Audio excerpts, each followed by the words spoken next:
आज आम्ही त्याचा बुरका फाडलाय, याचाच आनंद आहे. धन्यवाद. चला प्रसाद लाड बोला. विरोधी पक्ष सभापती महोदय. बोलले ना तुम्ही सगळे विरोधी पक्षावरती प्रस्ताव. नाही, काय होतं सभापती महोदय, हे खोटे आरोप करतात ना. उठाव, आता महाराष्ट्र बदलतोय, महाराष्ट्र घडतोय हे मान्य नाही. माझी तर इच्छा आहे की शशिकांत शिंदे आम्हाला सिनियर होते, पण आमच्या कॉलेजचे मित्र होते. तर माझी इच्छा आहे की तुम्ही उठाव करून आता इथे यावं आणि आमचा मित्र आमच्याकडे आला, आम्हाला आनंद वाटेल ना. सभापती महोदय, आता प्रचंड मोठे आरोप सन्माननीय आमचे मित्र शशिकांत शिंदे साहेबांनी केले की सरकार शेतकऱ्यांकडे लक्ष देत नाही, सरकारचं शेतकऱ्यांवरती प्रेम नाही, कर्जमाफी होत नाही, मग शेतकऱ्यांना किडनी विकायला लागते. हे अतिशय दुःखाची गोष्ट आहे. पण सरकार शेतकऱ्यांसाठी जे करतं आहे सभापती महोदय, त्याचा देखील उल्लेख विरोधी पक्षांनी मोठं मन ठेवून जर केला तर मला वाटतं ते योग्य राहील. काल सत्ताधारीच्या पक्षाच्या प्रस्तावामध्ये बोलताना परवाच्या दिवशी मी बोललो की ज्या पद्धतीमध्ये AIचं तंत्रज्ञान आज औद्योगिकरणामध्ये आणि शेतीमध्ये आणलं, न भूतो न भविष्यतो, अशा प्रकारचं ते AIचं मॉडेल शेतकऱ्यांसाठी आणण्याचा प्रयत्न महाराष्ट्र सरकारने केला. आणि महाराष्ट्र राज्य हे देशातलं पहिलं राज्य आहे. त्यासाठी माननीय मुख्यमंत्र्यांचं मी अभिनंदन देखील केलं आणि पुन्हा एकदा त्यांचं अभिनंदन करतो.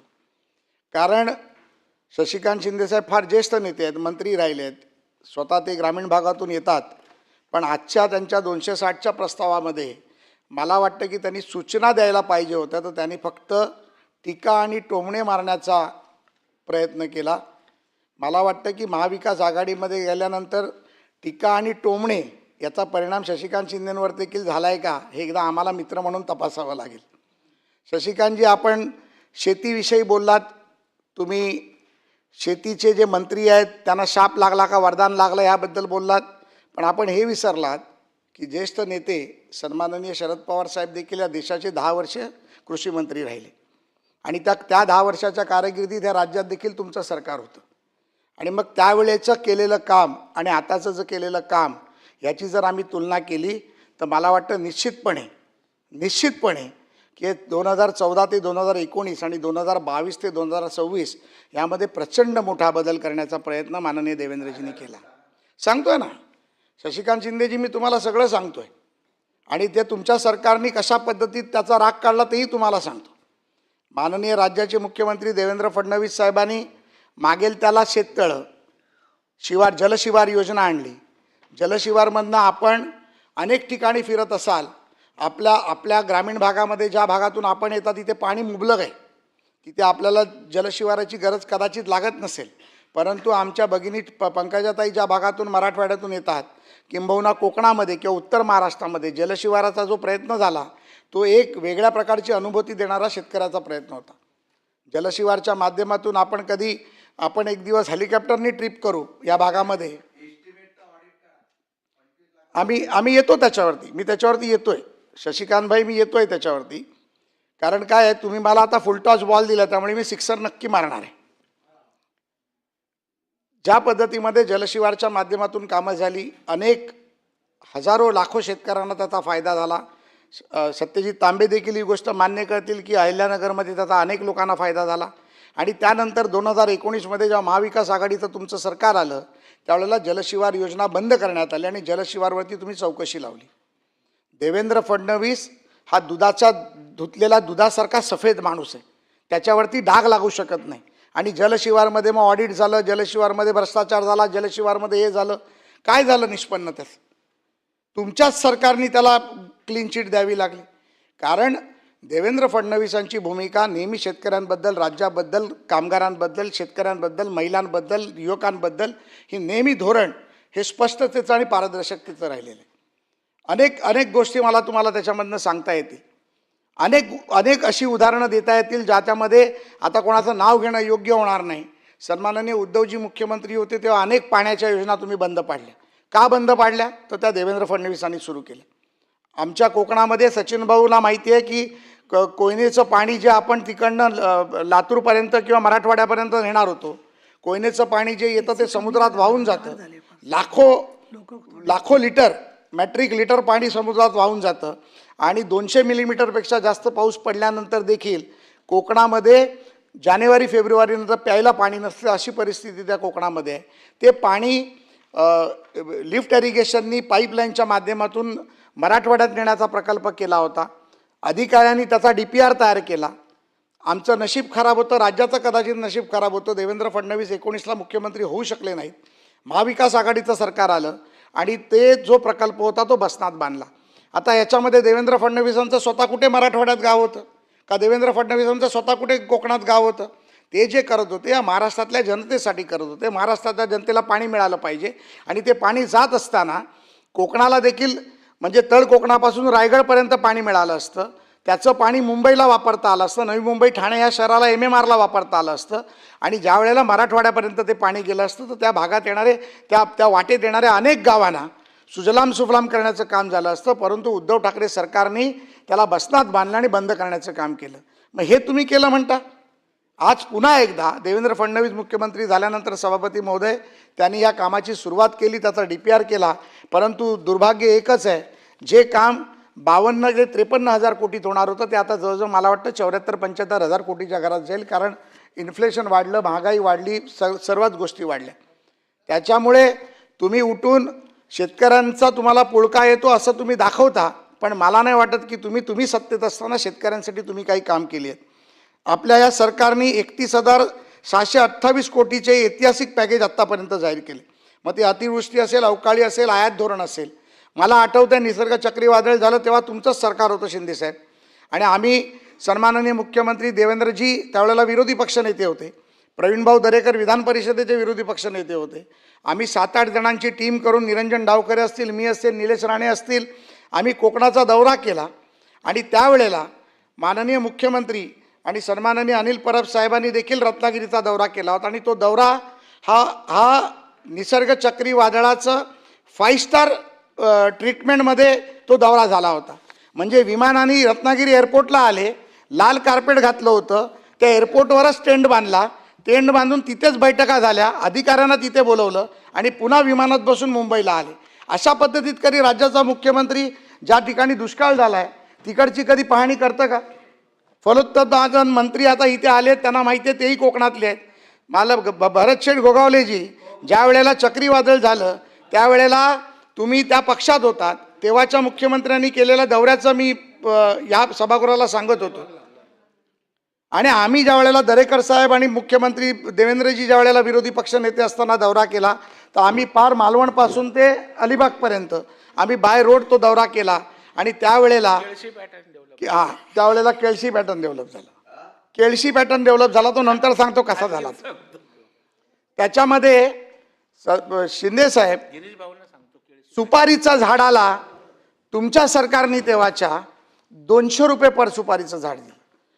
एक सुपारीचं झाड लावायला तुम्ही शेतकरी आहेत स्वतः, सचिन भाऊची देखील संगमेश्वरमध्ये शेती आहे, त्या ठिकाणी सुपारीचं झाड लावायला आपण गेलो. कुठे कुठे घेतल्या शेती? नाही, मी गेलोय ना त्यांच्या घरी. चांगलं केलंय ना, शेती करणं काय चुकीचं नाही आहे ना.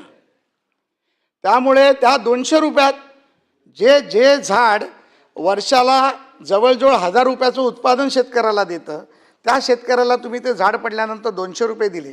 आंब्याचं झाड पडल्यानंतर 1500 रुपये दिले. तुम्ही काय थट्टा केली होती गाव शेतकऱ्यांची? त्यामुळे तुम्हाला बोलण्याचा अधिकार या सरकारवर बिलकुल शशिकांत शिंदे साहेब नाही आहे. हे सरकार शेतकरी हिताचं सरकार आहे, शेतकऱ्यांचं हित जपणारं सरकार आहे. हे सरकार शेतकऱ्यांसाठी काम करणारं सरकार आहे. पीक विमा कंपन्यांच्यावरती कठोर कारवाई सुरू केली. विमा दावे वेळेत मिळावे म्हणून केंद्रीय कृषी मंत्री स्वतः मॉनिटरिंग करतायत. 1 रुपयात विमा ही योजना आणणारा महाराष्ट्र हा पहिला राज्य निघाल. आणि मग तुम्ही पुन्हा आरोप करताय की जे कृषी मंत्री झाले त्यांची पदं गेली.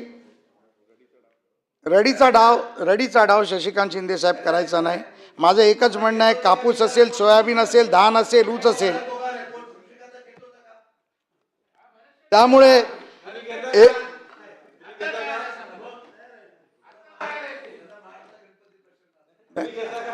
तुम्ही पण येऊ शकता आणि घेऊ शकता.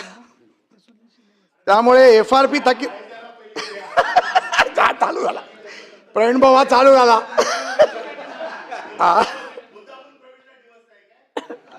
मागेल त्याला सौर पंप. मगाशी शिंदे साहेब मारायच्या आहेत. शिंदे साहेब मगाशी गप्पांचा मूड आहे, गंभीर चर्चेचा मूड नाही आहे. बराबर भाषण आवरा आणि गप्पा मारत बसा बाहेर. शिंदे साहेब तुम्ही म्हटलात की 8च तास ऊर्जा मिळते. माननीय गिरीश महाजन साहेबांनी सांगितलं सौर ऊर्जेतून 24 तास ऊर्जा मिळतं. जो शेतकरी सौर ऊर्जा पंप मागतो त्याला पंप मिळतोय. जो सौर ऊर्जेचं हे मागतोय त्याला सौर ऊर्जा मिळते. माझं असं म्हणणं आहे की तुम्ही एकदा त्याची आकडेवारी देखील सदनासमोर ठेवा. सभापती महोदय, एकदा सदनासमोर त्या आकडेवारी देखील तुम्ही देण्याचा प्रयत्न करा. आणि मला असं वाटतं की त्या आकडेवारीवरती देखील एकदा आपली चर्चा झाली पाहिजे. शेतकरी आपत्तीग्रस्तांना मदत देताना 65 मिलीमीटर पावसाची जी अट होती ती देखील रद्द करण्यात आली. आणि अनेक असेल, मोबाईल असेल, ड्रोन पंचनामा असेल, आधुनिक तंत्रज्ञान असेल, याचा व्यापार करून न्याय आणि जलद पद्धतीने भरपाई देण्याचा देखील निर्णय या सरकारच्या माध्यमातून केला गेला. देवेंद्र फडणवीस यांच्या नेतृत्वातील सरकारने स्थापन केलेल्या विशेष चौकशीद्वारे ठेकेदारांवर फौजदारी गुन्हे दाखल केले. नगरपालिकांमधले नियमितपणा उघड करण्यासाठी महसूल, नगरविकास आणि PWD ह्याचा संयुक्त टाळेबंद करण्याचा प्रयत्न केला. निकृष्ट दर्जाच्या बियाणं देणाऱ्यांवरती देखील कारवाई केली गेली. शशिकांत शिंदे साहेब आरोप केले, पण आता आरोप करून निघून गेले. कारण आम्ही जेव्हा सत्य बोलायला लागलो तर ते सत्य त्यांना ऐकायचं नव्हतं. कारण 10 वर्ष सन्माननीय केंद्रीय कृषी मंत्र्यांनी काय केलं ह्याचं उत्तरच सचिन भाऊ त्यांच्याकडे नव्हतं. त्यामुळे मला वाटतं की अनेक उदाहरणं आपल्याला देता येतील. यामध्ये दावोसमधून देखील अनेक गुंतवणी शेतीच्या माध्यमातून, औद्योगिकच्या माध्यमातून या राज्याला मिळाल्या. दावोसच्या कराराच्या माध्यमातून उत्तर महाराष्ट्रातील 5 जिल्ह्यामध्ये 50,000 कोटीची गुंतवणूक आली की प्रत्येक भागाला त्याच्यामध्ये फायदा असतो. मग तो कामगार असेल, कष्टकरी असेल, व्यावसायिक असेल, शेतकरी असेल, या प्रत्येकाला त्याचा फायदा होतो. नुसते अहिल्यानगर जिल्ह्यामध्ये 11,519 कोटी रुपयाची गुंतवणूक आली. मला वाटतं की तांबे साहेब ही आपल्यासाठी अतिशय आनंदाची बाब आहे. त्यामुळे अशा प्रकारे 18,000 रोजगार निर्मिती करण्याचं आणि 75,000 लोकांना जवळजवळ रोजगार देण्याचं काम या माध्यमातून केलं जाणार आहे. आणि अशी अनेक अजून उदाहरणं आहेत ज्यामध्ये शेतकऱ्यांच्या बाबतीत करता येतील. काल परवा ज्या वेळेला मी माझं सत्ताधारी पक्षाचं भाषण बोलत होतो त्यावेळेला मी AI बद्दल बोललो. AI म्हणजे आई याचा मी उल्लेख केला. आणि या आईच्या माध्यमातून, AIच्या तंत्रज्ञानाच्या माध्यमातून ज्या पद्धतीमध्ये पुढची भविष्यातली शेती बदलणार आहे, शेती करण्याची प्रक्रिया बदलणार आहे, शेतीवर लागणाऱ्या पिकाला लागणारी कीड असेल, किंबहुना अवकाळी पाऊस येणार असेल, कुठल्या वेळेला कुठलं पीक काढलं पाहिजे, मातीचं निरीक्षण कुठल्या पद्धतीत केलं पाहिजे आणि हे निरीक्षण करत असताना शेतकऱ्याला कशा पद्धतीत फायदा होईल, या अनेक गोष्टीचा उहापोह त्या भाषणामध्ये झाला. त्यामुळे मी पुन्हा ते एकदा रिपीट करत नाही. परंतु ज्या पद्धतीमध्ये AI धोरणाच्या माध्यमातून महाॲग्रो धोरण या सरकारने आणलं, त्यासाठी पुन्हा एकदा या आपल्या 260च्या प्रस्तावामध्ये आपण टीका करत असताना मी सरकारचं पुन्हा एकदा अभिनंदन करतो. 0 टॉलरन्स पॉलिसी आपण लागू केलेली आहे. आणि शेतकऱ्यांच्या हिताचा असा एकही विषय नाही जो शेतकऱ्यांसाठी हे सरकार करत नाही. आपण फक्त आरोपाला आरोप करता. मी काल देखील तुम्हाला सांगितलं की तुम्ही पाणंद रस्त्यांचा आता मगाशी याच्यामध्ये उल्लेख केला. मागेल त्याला रस्ता, मागेल त्याला शेततळं, शेतीला जायला रस्ता, असे अनेक प्रकल्प या राज्य सरकारने राबवले. यामध्ये औषधाचं उदाहरण मी दिलं. आपल्या खालच्या सभागृहातले आमदार पवारसाहेब यांच्या गावामध्ये, यांच्या मतदारसंघामध्ये प्रत्येक शेताला जायचा रस्ता त्यांनी सभापती महोदय केला. त्यामुळे जो आमदार स्वतः त्यासाठी मागेल, आणि त्यामध्ये विरोधक आणि सत्ताधारी असा प्रश्नच नाही. माननीय देवेंद्र फडणवीस हे राज्याचे मुख्यमंत्री आहेत, ते भारतीय जनता पार्टीचे मुख्यमंत्री नाही आहेत. त्यामुळे विधानसभेमधला कुठलाही आमदार जेव्हा त्यांच्याकडे मदत मागायला जातो त्यावेळेला अनिल परब साहेब ते मोठ्या मनाने त्याला मदत करतात, हे देखील आपण मान्य करतात. त्यामुळे मी बोललो पवारसाहेब पण मान्य करतात. त्यामुळे अशा पद्धतीमध्ये विरोधी पक्षाचा प्रस्ताव ठेवून नुसते आरोप करणं हे मला वाटतं की योग्य नाही. सरकार शेतकऱ्यांसाठी कटिबद्ध आहे. सरकार शेतकऱ्यांच्या विषयामध्ये, शेतकऱ्यांच्या निर्णयामध्ये, शेतकऱ्यांना पुढे घडवण्यामध्ये कटिबद्ध आहे. AIच्या माध्यमातून, महाॲग्रोवनच्या माध्यमातून सरकार शेतकरी हिताचाच प्रश्न पुढे नेईल आणि भविष्यात शेतकऱ्यांसाठीच हे सरकार काम करेल. कारण बळीराजाच हा आमचा देव आहे हे मानून चालणारं हे सरकार आहे. सभापती महोदय, म्हणून विरोधी पक्षांनी 260च्या माध्यमातून या सभागृहाची दिशाभूल करण्याचा प्रयत्न केला त्याचं मी पूर्णपणे खंडन करतो आणि हे सरकार शेतकरी हिताचं सरकार आहे, सरकार बळीराजाचं सरकार आहे हे पुन्हा एकदा ठासून सांगतो. आणि महाएग्रोवनच्या माध्यमातून AIच्या माध्यमातून ज्या पद्धतीमध्ये या सरकारने शेतकऱ्यांना धीर देण्याचं ताकद देण्याचं काम केलं आहे त्यासाठी पुन्हा एकदा राज्याचे मुख्य